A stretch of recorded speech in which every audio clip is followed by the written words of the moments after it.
محبت، بہت شکریہ. اصل میں دیکھیں، مجھے بھی 2 گھنٹے ہوئے آپ کے ساتھ اس محفل میں بیٹھے ہوئے. اگر ہم یہ ہمارے چاروں دوست جو بول کے گئے ہیں زندگی کے مختلف شعبوں پر اپنے اپنے حوالے سے، تو مجھے ان میں ایک چیز کامن نظر آتی ہے، اور وہ ہے خیر کی تلاش اور خیر کا فروغ. خیر کو آئیڈینٹیفائی کرنا اور پھر اس کو پروموٹ کرنا. اب ہر شعبہ جو ہے، آپ نے دیکھا کہ پہلے شروع میں ہمارے ایک دوست آئے جو ایک فزیکل جس کو کہنا چاہیے بہت بڑے حادثے سے دوچار ہوئے، وہ زندگی کو ایک خاص طرح سے دیکھ رہے ہیں. اس کے بعد ایک ہمارے دوست آئے جو زندگی کو براڈر ہمارا جو دنیا بدل رہی ہے اور بہت تیزی سے آپ یہ دیکھتے ہیں کہ جو جدید سائنسز کہہ لیجئے یا ٹیکنالوجی، وہ بہت ساری چیزوں کو اس نے اوور کم کر لیا ہے. اور اب ہم زندگی کو فلسفے اور خیالیں اور مذہبوں کے ساتھ ساتھ ٹیکنالوجی کی مدد سے بھی دیکھنے اور سمجھنے کی کوشش کرتے ہیں. اسی طرح ڈاکٹر صاحبہ نے ابھی ہیپینس کے بارے میں آپ سے باتیں کی ہیں، جن میں سے کچھ باتیں یقیناً سب لوگوں کے لیے نئی ہوگی، لیکن یہ نئی اس اعتبار سے شاید ہیں کہ ان کو ہم نے لوکیٹ اب کیا ہے. یہ پیدا اب نہیں ہوئی، یہ موجود تو ہمیشہ سے وہ تھی. تو یہ جو چیز ہے، سب سے پہلے مجھے یہاں آ کر جو خوشی ہوتی ہے، فارمنگ والے میرے خیال میں یہ جو آپ کی انڈسٹری ہے میڈیکل کی، اس میں واحد میرے دوستوں میں میں ان کو شمار کرتا ہوں، یہ میرے ساتھی ہیں. لیکن اس کی جو بنیادی وجہ ہے وہ نہ ان کا میڈیکل اس میں ہونا ہے فارمنگ میں، نہ میرا رائٹر ہونا ہے. اس کی بنیادی وجہ یہ ہے کہ وہ ایک چیز جو ایک معاشرے کو زندہ رکھتی ہے، اس کو گروم کرتی ہے، وہ بنیادی طور پر ایک تو اس کو پوٹینشل ہوتا ہے، اور اس کے اندر فروغ جو ہے خیر کو دینا کسی بھی حوالے سے، یہ ایک ایسی چیز ہے جس کی طرف ہماری سوسائٹی میں بدقسمتی سے بہت ہی کم توجہ دی گئی ہے. سرکاری سطح پر بھی، غیر سرکاری سطح پر بھی، ہماری یونیورسٹیوں میں بھی، اداروں میں، کہیں بھی اس کو ایکنالج تو کرتے ہیں، مگر اس کے لیے کوئی جس کو کہنا چاہیے پالیسی میکنگ کرنا یا اس کے لیے کچھ انویسٹ کرنا اپنی طرف سے، اس کا رواج نسبتاً کم ہے. تو ابھی چند مہینے پہلے اتفاق سے فیس بک پہ میں کھولا تو وسیم اکرم ایک گفتگو کر رہا تھا. میں نے پروگرام کو دیکھا تو وہ اپنے ہمارے یہ فارمنگ والے دوست تھے جنہوں نے یہ آرگنائز کیا. اب جیسا کہ ابھی وہ اپنا بچہ بادامی بھی آپ کو بتا کے گیا ہے، مجھے بھی ایک زمانے میں کرکٹ کا شوق رہا، تو اس کی وجہ سے میں نے جو میری بیسک اٹریکشن تھی وہ تو یہ تھی کہ کرکٹر بول رہا ہے، اور دوسرے یہ کہ کیسے پلیٹ فارم سے بول رہا ہے جس کو میں جاتا ہوں. لیکن جو اصل بات تھی جس نے مجھے بہت متاثر کیا وہ یہ تھا کہ آپ نے جو ایک کامیاب زندگی گزاری، ایک خاص حوالے سے میں نے بھی گزاری، آپ احباب نے بھی گزاری ہوگی، لیکن اس کامیاب زندگی میں نیچر کا ہاتھ کتنا ہے، آپ کی محنت کا ہاتھ کتنا ہے، واقعات کا ہاتھ کتنا ہے، اس ایٹماسفیئر کا یا اس دنیا کے اس فیز کا ہاتھ کتنا ہے جس میں آپ پیدا ہوئے، یہ سب چیزیں تو اپنی جگہ پہ ہیں. لیکن جب آپ کسی شخص کو ایک ایسی بات کرتے ہوئے سنتے ہیں جس میں یہ پتہ چلے کہ زندگی میں رائز کرنے کے مختلف راستے ہیں، زندگی کی جو درسگاہ ہے اس میں انٹر ہونے کے بھی مختلف راستے ہیں، اس میں بیک ڈورز بھی ہیں، اس میں سائڈ ڈورز بھی ہیں. لیکن آج سے کچھ 600-700 برس پہلے شیخ سعدی نے کہیں ایک آیت میں ایک بڑا عجیب ان کا شعر ہے وہ لکھا. اب میں کبھی غور کرتا ہوں تو مجھے سمجھ آتی ہے کہ شاید وہ آج اس 21ویں صدی پر بھی اتنا ہی منطبق ہوتا ہے، بلکہ اس سے زیادہ منطبق ہوتا ہے. اور وہ یہ تھا کہ آپ جو راستہ بھی زندگی میں اختیار کریں وہ چاہے لمبا کیوں نہ ہو مگر اس کو سیدھا ہونا چاہیے، اسٹریٹ ہونا چاہیے. یعنی بیک ڈور جو ہے زندگی میں اس کو استعمال نہ کریں.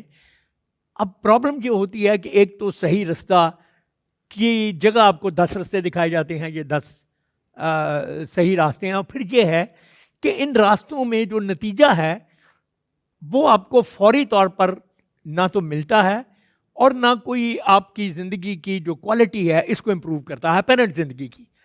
تو عام طور پر لوگ جو سوچتے ہیں کہ اس طرف جانے کی بجائے اگر ہم زندگی میں جو چھوٹے موٹے ہم نے بنائے ہوئے ہیں بائی پاسز سے ان سے ہو کر گزریں تو we can live a better life. ہماری عزت بھی ہوگی, ہمارے پاس زندگی اچھی گزارنے کے لیے وسائل وغیرہ بھی ہوں گے, اور ہمارے ضمیر پہ کوئی بوجھ بھی نہیں ہوگا کہ ہم نے کسی کے ساتھ ظلم نہیں کیا, کوئی گڑبڑ نہیں کی ہے. لیکن یہ وہ رستہ ہے میں سمجھتا ہوں کہ جو شاید بہت ایلیمنٹری یا بہت نیچے کا ہے. یہ جو رتبہ اللہ تعالیٰ نے انسان کو ہم سب کو دیا ہے یہ اس سے بہت زیادہ کی ڈیمانڈ کرتا ہے. اور اسی ڈیمانڈ کے حوالے سے بطور ایک رائٹر کے میں نے کیسے چیزوں کو دیکھا یا میرے راستے میں کیا چیزیں آئیں ان باتوں پر گفتگو کرنا ہی بنیادی طور پر میرا مقصد ہے. لیکن چونکہ جیسے آپ سب جانتے ہیں کہ بہت ساری باتیں میں بزبان شعر بھی کرتا ہوں, تو میں نے کچھ حصہ اس کا آخر میں آپ کے لیے رکھا ہے کہ وہی باتیں جو میں آپ سے نثر میں کر رہا ہوں ان کو میں نے جو میرا فن ہے یا جو کام تھوڑا بہت مجھے آتا ہے اس میں نے کنورٹ کرنے کی کیسے کوشش کی ہے تاکہ وہ خیر کی تلاش جو ہے جو میں نے شروع میں عرض کیا وہ خیر کے فروغ میں ڈھل جائے. تلاش تو میں نے کر لیا لیکن تلاش تو شاید میں نے اپنے لیے کیا ہے. فروغ اس کا تب ہوگا جب میں اس کو آپ کے ساتھ انٹریکٹ کرتا ہوں.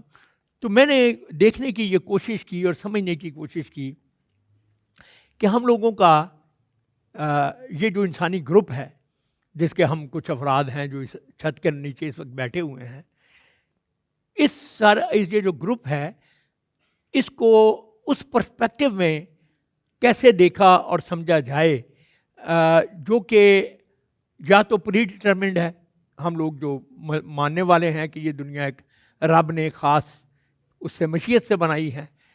تو ایک تو وہ طریقہ ہے دیکھنے کا چیز, دوسرے طریقوں کو آپ تو مجھ سے زیادہ بہتر جانتے ہیں. تو اس میں اب چونکہ اس میں ویزیبل اور انویزیبل کا مسئلہ آ جاتا ہے تو بہت ساری جو چیزیں انویزیبل ہیں ان کی شکل پھر ہم کو خود بنانا پڑتی ہے. مثال کے طور پر جب ہم کہتے ہیں کہ اللہ بڑا رحیم ہے تو اس کی رحمت کی شکل بنانا پڑتی ہے ہم کو سمجھانے کے لیے کہ کسی ایک مثال کے ذریعے ہم بتا سکیں کہ کس جگہ پہ کوئی آدمی شاید ایک ڈسٹریس کی حالت میں تھا یا ایک سولیس ڈیزرو نہیں کر رہا تھا اور اس کو وہ کہیں سے, تو وہ مثال کے طور پر ہم دیتے ہیں, اس کو ہم پرنسپل یا قانون نہیں بنا سکتے جیسے کہ سائنس میں بنا لیتے ہیں. سائنس میں ہم انہی چیزوں کو قوانین کی شکل میں باقاعدہ لیکن جب ہم کبھی بالکل اس سے ہٹ کے فری تھنک کرنے کی اپنے آپ کو سوچنے کی کوشش کرتے ہیں میں ہوں کیا اور کیا میرے ہونے کا کوئی پرپز ہے, اور اگر یہ پرپز ہے تو اس پرپز میں یہ جو میری باڈی ہے یہ کہاں تک میرے ساتھ ہے, یہ جو میری انٹلیکٹ ہے یہ کہاں تک میرے ساتھ ہے, اور وہ جو میرا نام ہے جو میرے بعد کسی نہ کسی شکل میں قائم رہنے کے امکانات ہیں اس کی نوعیت کیا ہے. تو غالباً یہ تین طریقے ہی ہوتے ہیں جن کے ذریعے سے آپ اپنے آپ کو سمجھنے کی کوشش کر سکتے ہیں. ہم چونکہ میں کبھی کبھی یہ سوچتا ہوں کہ جتنی کتابیں ہم نے پڑھی ہیں تھوڑی دنیا بھی دیکھ ویکھ لی ہے تو آپ کو لگتا ہے کہ ہر آدمی کی کہانی دوسرے سے الگ ہے. غالب نے ایک جگہ کہا بھی تھا کہ دنیا میں ہر انسان ایک ایسا صفحہ ہے جو ابھی لکھا نہیں گیا. تو ہر صفحے کی عبارت مختلف ہوتی ہے, لیکن عبارت مختلف تو ضرور ہوتی ہے لیکن لینگویج ایک ہی ہوتی ہے, بہت سارے موضوعات جو ہیں وہ بھی ایک ہی ہوتے ہیں. تو یہ جو ہمارا ایک تعلق ہے کہ ایک فرد زندگی کو کس طرح سے دیکھتا ہے اور اس کے دیکھنے میں دو تین ایلیمنٹ ایسے ہیں جو ہر آدمی کے اندر ہوتے ہیں. مثلا رومانس ہم میں سے ہر ایک کے اندر ہے, مثلاً آپ یہ کہہ لیجئے کہ اسپریچویلٹی یہ ہم میں سے ہر ایک کے اندر ہے.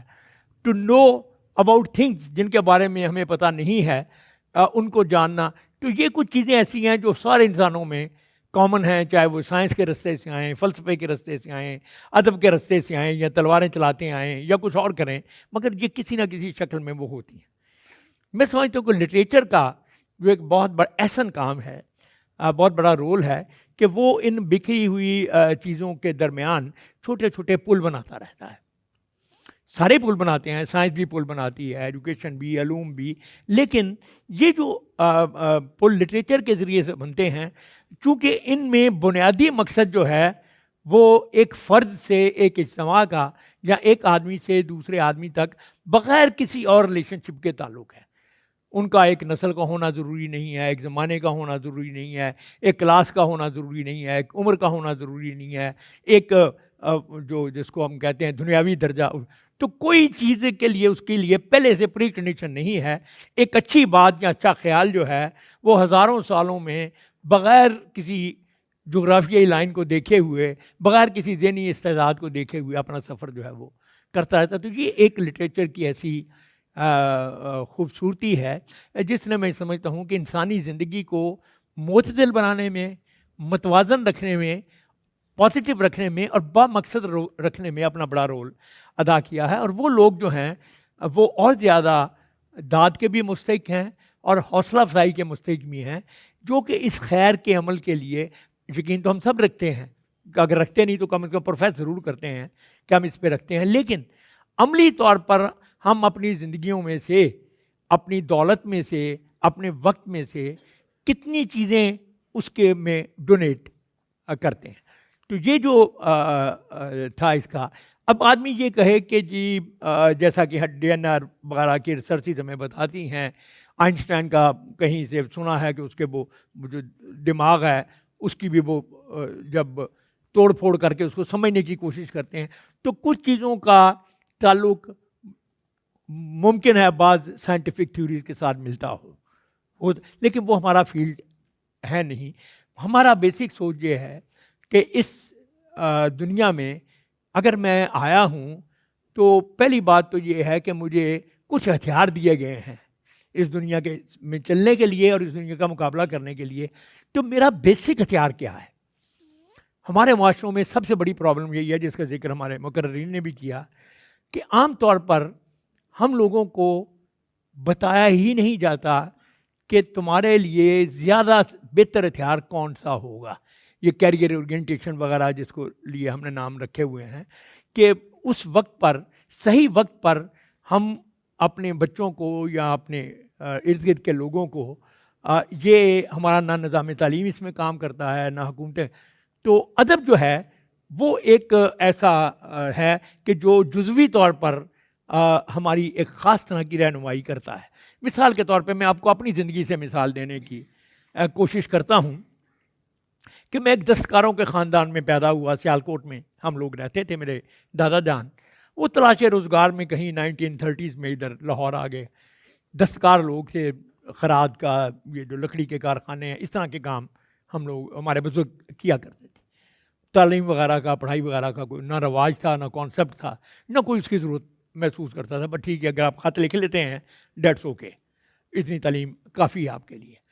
تو ہوا یہ کہ ہمارا بھی جو سارا خاندان تھا وہ اسی سائیکی میں آگے بڑھ رہا تھا کہ ان بچوں نے کوئی جب یہ ہوں گے 14-15 سال کے، کوئی 6-7 جماعتیں پڑھ لیں گے، نام وام لکھنا سیکھ لیں گے تو ان کو کوئی کام سکھا دیں گے. یہ جو فیملی ہنر ہے، یہ ہنر میں جائیں گے، پھر اپنی زندگی بنا کے نکل جائیں گے. تو یہ ایک کانسیپٹ تھا جو میں نے انہیرٹ کیا. اب اس میں میرا اپنا کوئی کمال نہیں ہے، میں کس خاندان میں پیدا ہوا، کس زمانے میں پیدا ہوا، کن ماں باپ کے گھر پیدا ہوا، وغیرہ وغیرہ وغیرہ. بہت ساری چیزیں تو نہیں ہیں، لیکن بہت ساری چیزیں جو مجھے اس کی وجہ سے میری زندگی میں آئیں وہ یقیناً ریلیونٹ ہیں، کیونکہ وہ ضروری نہیں کہ ہر آدمی کی زندگی میں اسی طرح سے آئے. مثلا میرے والد صاحب جو ہیں وہ بھی ایک، میرے خیال میں میٹرک شاید انہوں نے نہیں کیا ہوا تھا، لیکن میں نے یہ دیکھا ہے کہ میں جب بی اے میں پڑھتا تھا تو جو میری انگریزی کی گرامر تھی اس کے لیے مجھے ان کی طرف دیکھنا پڑتا تھا.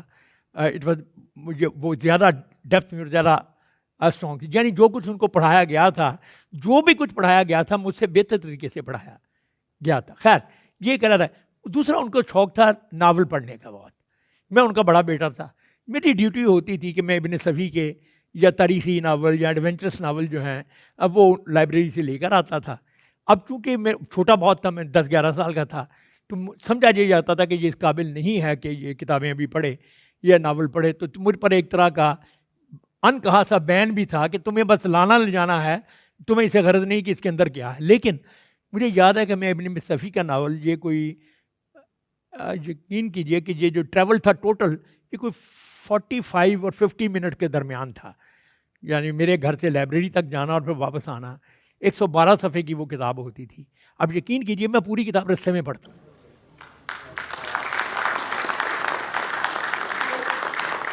تو یہ ساری چیزیں ملی جلی جو تھیں وہ مجھے شفیق صاحب کے پاس لے. ان دونوں رائٹرز میں ایک بڑی عجیب و غریب خوبی تھی جس کا پتہ مجھے اس وقت نہیں تھا بعد میں, کہ یہ ریڈیبل بہت تھے. یہ بات میں خاص طور پر آپ سے کرنا چاہتا ہوں کہ جو کریٹیو رائٹنگ ہوتی ہے اس کو ریڈیبل ضرور ہونا چاہیے. یہ جو ٹیکنیکل رائٹنگ ہے یا دوسری ہے, ان کے پیمانے تو ہمارے ڈاکٹر مہربان دوست بیٹھے ہیں یہ طے کریں گے. لیکن اگر ایک تحریر جو ہے وہ آپ کو پڑھنے پر یا آگے پڑھنے پر نہیں اکساتی تو میں بھی اس میں دنیا بھر کا علم جمع ہو, مگر وہ آپ کے لیے وہ کوئی بہت زیادہ آپ کی دوست تحریر نہیں ہوتی ہے. تو یہ جو دوست تحریروں کی چوائس ہے, یہ ایک تو قدرت جو آپ کا نیچرل آپ کے اور دوسری آپ کے ارد گرد کا ایٹماسفیئر جو ہے وہ اس میں مدد دیتا ہے. میں نے کئی اپنے کا لکھا ہے اس میں انٹرویوز میں بھی. اٹس ویری اسٹرینج کہ میری ایک ہی خالہ تھی, وہ 2 سال کی عمر میں وہ بیچاری کی آنکھوں میں کوئی تکلیف ہوئی. اس زمانے میں آج سے 60-70 سال پہلے وہ اٹھا کے پتہ نہیں وہ کسی حکیم شکیم علاقے کے لے گئے. اس نے پتہ نہیں کیا اس کی آنکھوں بیچاری میں ڈالا, وہ ساری زندگی دیکھ ہی نہیں سکی. اب میں بہت چھوٹا سا تھا.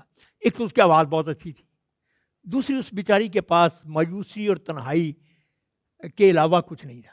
پورا فیوچر اب اس کا آگے, ایک مایوس تنہا ایسا شخص جو کسی لوگوں کی اس پر ڈیپینڈنٹ ہو وہ نہیں تھا. تو وہ کیا کرتی تھی کہ وہ ہم بچوں کو نعتیں نظمیں اپنی اچھی آواز میں سناتی تھی اور اس کے ساتھ کہانیاں سناتی تھی. اب ہوا یہ کہ میرے اندر کہیں قدرت نے مجھے پیدا کرتے وقت ایک چھوٹی سی چپ لگا دی ہوئی تھی کہانی گوئی کی, کہانی کی اپریسیشن کی, کہانی کو پسند کرنے کی, کہانی کو سمجھنے کی اور آگے چل کر کہانی کو لکھنے کی. تو وہ چپ کنیکٹ ہو گئی میری خالہ کی ان کہانیوں سے. اب ہوا یہ کہ میں اس کی کہانیاں بڑا غور سے سنتا تھا. اچھا وہ بھی بڑی چالاک تھی, اس کو بھی پتا تھا کہ یہ 2 4 5 10 کہانیاں جو ہیں یہ زیادہ دیر تک تو سروائیو نہیں کر سکتی. تو وہ پھر ان کو ری ایڈٹ کرتی رہتی تھی زیادہ دلچسپ بنانے کے لیے, خود ان میں موڑ بوڑ. اب میری سمجھ میں تو نہیں آتا تھا لیکن میں محسوس کر سکتا تھا کہ اس بات کرنے سے یہ کہانی زیادہ دلچسپ ہو گئی ہے. تو جب میں 6ٹھی جماعت میں مسلم ماڈل ہائی اسکول میں داخل ہوا تو اس زمانے میں ہمارے اسکولوں میں ایک اچھی بات تھی, بہت ہی اچھی بات تھی, جو پتہ نہیں کہاں ہم نے کیوں ضائع کر دی. ہر اسکول میں ایک بزم ادب کا پیریڈ ہوتا تھا. 7 دنوں میں 30 40 35 40 پیریڈز میں ایک پیریڈ بزم ادب کا 1 گھنٹے کا ہوتا. اس میں بچے جو ہیں وہ اسٹیج پر آتے تھے, کوئی گانے سنا رہا ہے, کوئی کہانیاں سنا رہا ہے, کوئی کچھ کر رہا ہے, کوئی کچھ. تو وہ ایک ڈس آرگنائز قسم کی ایک لائٹ سا ایک آور ہوتا تھا جو ہم گزارتے تھے. تو ہوا یہ کہ اس میں کسی مثلا کہا کسی بچے سے کہ گانا, کسی کی آواز اچھی ہے, اس نے گانا اچھا سنا دیا. فرض کیجیے مجھے کہا کہ چلو بھی امجد اسلام کہانی سناؤ, تم کیا سناؤ گے؟ تو میں نے وہ جو کہانی سنی ہوئی تھی اپنی خالہ سے, میں نے کہا جی کہ میں وہ اب میں فیل کرتا ہوں, آپ اس بات کو 60-70 سال گزر چکے ہیں, کہ جب میں وہ کہانی سنانے لگا تو مجھے اندازہ ہوا کہ it is a different audience. میری خالہ کی آڈینس اور تھی, یہ جو میرے 6ٹھی جماعت کے ہم عمر بچے ہیں ساتھی, یہ اور آڈینس ہے. تو اس نے پہلی دفعہ میرے اندر اس شعور کو اگنائٹ کیا کہ ایک چیز ری ایڈٹ کرنا بھی ہوتی ہے, ایڈٹ کرنا اور ری ایڈٹ کرنا, اور کسی چیز کو دلچسپ بنانا اس کی اہمیت کیا ہے. آگے چل کے جب بڑے ہوئے تو ہم نے حدیثیں بھی پڑھی ہیں, حدیث مبارک بھی, کہ رسول پاک نے بار بار فرمایا کہ جب آپ بات کرو کسی دوسرے کے ساتھ تو اس کے ساتھ بات کرنے میں دلچسپی لیا کرو اور اس کو خوش کرنے والی بات کیا کرو. خوش کرنے سے مراد یہ نہیں کہ اس کی وہ کیا کرو, وہ کیا کہنا چاہیے, ایک خاص طرح کی بوسٹنگ, بلکہ یہ ہے کہ ایسی چیزیں جو اس کے دماغ کو, اس کے کانوں کو, اس کا کو بھلی لگیں. کیونکہ اگر آپ وہ بات بھلی لگے گی تو وہ آپ کی بات کو زیادہ توجہ سے بھی سنے گا. اگر وہ بھلی نہیں لگیں گی تو وہ فارمیلٹی میں سنے گا، اور اگر تھوڑا سا ڈسکٹکس ہوگا تو آپ کو چھوڑ کے چل جائے گا. ہم تو بہتر طریقہ یہی ہے کہ اگر آپ کی بات بھلی ہے تو اس کو کریں بھی بھلے طریقے سے. جتنے بھلے طریقے سے آپ کریں گے اتنا ہی زیادہ اس کی ریچ بھی بڑھے گی اور اس کا اثر بھی بڑھے گا. اور وہ جو آپ کا پرسنل تجربہ ہے یا پرسنل فیلنگ ہے، جب آپ اس کو انٹریکٹ کرتے ہیں آپ دوسرے لوگوں کے ساتھ، تو آپ کو پتہ چلتا ہے کہ یار جس کو یہ میں بہت پرسنل معاملہ سمجھ رہا ہوں، یہ اتنا پرسنل بھی نہیں ہے، یہ تو ہر ایک کی کہانی ہے، ہر ایک اس میں شامل کہیں نہ کہیں. میں پوری کہانی نہ صحیح آپ کی، اب میں کوئی ڈرامہ لکھتا ہوں مثال کے طور پہ، آج سے 40 سال پہلے میں نے وارث لکھا، آج بھی لوگ اس کو بہت یاد کرتے ہیں. لیکن مزے کی بات یہ ہے کہ اس کو یاد کرنے والوں میں کم از کم، میں بڑے محتاط اندازے سے بھی کہوں تو 7-8 مختلف طرح کے اینگلز ہیں جن کو لوگ پسند کرتے ہیں، اور وہ ایک دوسرے سے ڈیفرنٹ ہیں. وہ آدمی، وہ گاؤں والا شخص جس نے پی ٹی وی پر کبھی اپنے آپ کو کسان نے نہیں دیکھا تھا، نہ اس نے اپنے کپڑے دیکھے تھے، نہ اس نے اپنا پسینہ بہتا ہوا دیکھا تھا، نہ اس نے وہ ذلت دیکھی تھی جو روز اس کے ساتھ زندگی میں ہوتی تھی، تو اس کا ایک بالکل ڈیفرنٹ پوائنٹ آف ویو تھا. اسی خاندان میں ایک آدمی ہے جو چودھری حشمت ہے، جو کہ بلیو کرتا ہے اسٹیٹس کو پر کہ میں حاکم پیدا ہوا ہوں اور مجھے ہی حکومت کرنی چاہیے. پھر اس کی آگے ایک نسل ہے، اس میں 2 ڈائیورسفائڈ ہیں کہ ایک اس کا پوتا جو ہے وہ ہیومنزم کی طرف ہے تھوڑا سا، اور دوسرا جو ہے وہ اس کی ڈٹو کاپی ہے. تو یہ دونوں چلتے. پھر ان کا ایک تیسرا بھائی ہے جو شہر میں بائی چانس کسی وجہ سے پہنچ گیا ہے، تو وہ ایک شہری ماڈریٹ قسم کا، اکوموڈیٹو قسم کا آدمی ہے جس کو دولت کی یا زمین کی یا ہوس وغیرہ نہیں ہے. پھر وہیں وہ مرحومہ تارا نقوی والا وہ والا پورشن جو ہے کہ جس میں ہماری فیملیوں، لوور مڈل کلاس فیملیوں میں کیا ہوتا ہے، اور ایک طرف منور سعید جو ہے جو کہ ان دونوں چیزوں کو ملانے کی کوشش کر رہا ہے، وہ ایک شہری فیوڈل لارڈ بننے کی کوشش کر رہا ہے. And so and so. میں صرف آپ کو یاد اس لیے کرا رہا ہوں کہ ایک ہی بات کو، ایک ہی کہانی کو 8 مختلف لوگوں نے مختلف طرح سے دیکھا. تو یہ اس وقت تک اس میں یہ خوبی پیدا نہیں ہو سکتی تھی جب تک میرے لاشعور میں وہ 8 آدمی موجود نہ ہوتے. تو وہ جو آپ جن لوگوں کو ساتھ لے کر چلتے ہیں، پھر جب وہ رسپونڈ کرتے ہیں تو ان کے رسپونڈ کرنے سے بھی آپ کو بہت ساری چیزوں کا پتہ چلتا ہے، اور جو یہ عمل جو ہے یہ جاری رہتا ہے. تو کہنے کا مقصد یہ ہے کہ یہ جو ہمارے ان دوستوں نے، فامیو والوں نے، یہ ایک اور بھی بہت ساری اس طرح کے کام کرتے رہتے ہیں، اور لوگوں کو بھی آگے آنا چاہیے. اور وہی یہ ہے کہ ہمارے معاشرے میں آپ محسوس کریں، چونکہ میں ڈرامے کی بات کر رہا تھا، یہ ساری جو ہماری ہے نا جی، جس کو کہنا چاہیے لسانیات ڈرامے کی، یہ ساری گریک تھیٹر سے آئی ہے. تو گریک تھیٹر میں ہم نے دیکھا کہ 2 لفظ جو ہیں وہ استعمال ہوتے ہیں جہاں انگریزی سے اور دوسری زبانوں سے ہوتے ہوئے اب ہمارے یہاں بھی رائج ہیں. ایک کا ہے ڈائلاگ اور ایک ہے مونولوگ، جو سلیولوکی وغیرہ بھی جس کو شیکسپیئر کے زمانے میں کہتے تھے. تو ڈائلاگ، پتہ یہ چلا کہ ڈائلاگ جو ہے اس میں اور مونولوگ میں فرق یہ ہے کہ مونولوگ ایک خود کلامی ہے اور ڈائلاگ جو ہے یہ دوسرے کے ساتھ کلام ہے. تو جب آپ دوسرے کے ساتھ کلام کرتے ہیں تو آپ اس کی بات سنتے ہیں، وہ آپ کی بات سنتا ہے، اور ان دونوں باتوں میں جو ایک متوازن بات ہو سکتی ہے شاید اس کے فروغ کی جگہ نکل آتی ہے. لیکن اگر آپ میری بات نہیں سنتے، میں آپ کی بات نہیں سنتے تو ہم 10 گھنٹے بھی کسی محفل میں بیٹھے رہیں، اس کا پریکٹیکل رزلٹ کوئی نہیں ہوگا. جس کا عملی نمونہ آپ، ہمارا یہ بچہ تو خیر بہت ہی اچھا ہے بادامی، لیکن زیادہ تر شوز میں آپ دیکھتے ہیں کہ آپ لوگ 1 گھنٹہ ڈائلاگ کے لیے جمع ہوتے ہیں اور مونولوگ کر کے چل جاتے ہیں. کوئی کسی کی سنتا ہی نہیں ہے. ہر ایک کوئی آپ نے وہ لگا ہوا ہے موبائل پر، یا جو باتیں اس نے سنی ہوئی ہیں یا سوچی ہوئی ہیں وہ کر کے جائے. یہی وجہ ہے کہ ڈائلاگ گفتگو آگے نہیں بڑھتی. گفتگو ڈائلاگ سے آگے بڑھتی ہے، مونولوگ سے آگے نہیں بڑھتی. مونولوگ سے آپ کے اندر تو کچھ تبدیلیاں آ سکتی ہیں، لیکن آپ کا معاشرہ، آپ کا ارد گرد تبدیل نہیں ہو سکتا.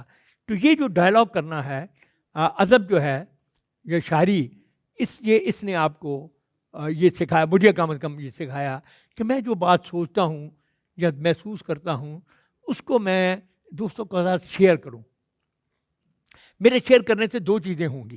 ایک تو یہ کہ وہ اس کو ایز اٹ از لے لیں گے، پسند کریں گے کہ جی واہ واہ امجد صاحب کیا بات ہے، آپ نے بڑی اچھی بات کی.